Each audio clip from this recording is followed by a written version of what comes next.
వృందావనం ప్రకృతి సోయగాలతో కళకళలాడుతున్న పవిత్ర స్థలం.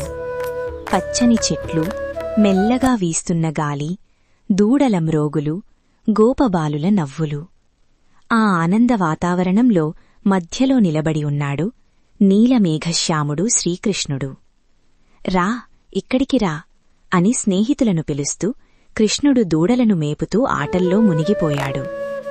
గోపబాలులు ఆయన చుట్టూ తిరుగుతూ పాటలు పాడుతున్నారు. అప్పుడే ఆకాశమొక్కసారిగా కమ్ముకుంది. పక్షులు భయంతో ఎగిరిపోయాయి. గాలి భారంగా మారింది. దూరం నుండి ఒక భయంకరమైన శబ్దం వినిపించింది. గోపబాలులు ఒక్కసారిగా ఆ దిశగా చూశారు. ఒక భారీ తెల్లని కొంగ, పర్వతంలాంటి శరీరం, అగ్నిలా మెరుస్తున్న కళ్ళు. అతడే బకాసురుడు, కంసుడు పంపిన రాక్షసుల్లో మరొకడు. బకాసురుడు అక్కడికి వచ్చి గోపబాలులపై తన భారీ నీడ వేశాడు. పిల్లలు భయంతో కృష్ణుడి వెనుక దాక్కున్నారు. కృష్ణా, ఇది ఏ పక్షి అని అడిగారు. కృష్ణుడు మాత్రం చిరునవ్వుతో చూశాడు. ఒక్కసారిగా బకాసురుడు తన పొడవాటి ముఖాన్ని తెరిచాడు, భీకరంగా. ఏం జరుగుతోందో అర్థం కాకముందే అతడు కృష్ణుడిని తన నోటితో మింగేశాడు. కృష్ణా అని గోపబాలులు అరవసాగారు. అక్కడ నిశ్శబ్దం అలుముకుంది.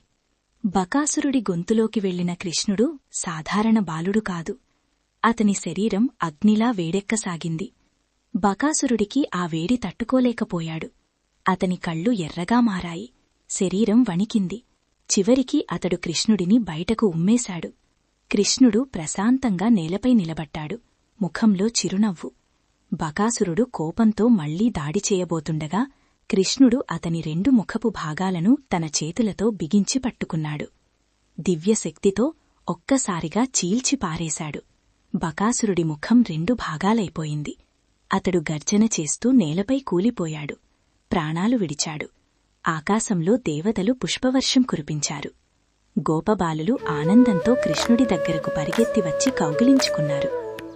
నువ్వు మా స్నేహితుడే కాడు కృష్ణా, దేవుడివి అని భావోద్వేగంతో అన్నారు. కృష్ణుడు మాత్రం నేను మీ స్నేహితుడినే అన్నట్టు నవ్వాడు. బృందావనం మళ్లీ ఆనందంతో నిండిపోయింది. జై శ్రీకృష్ణ.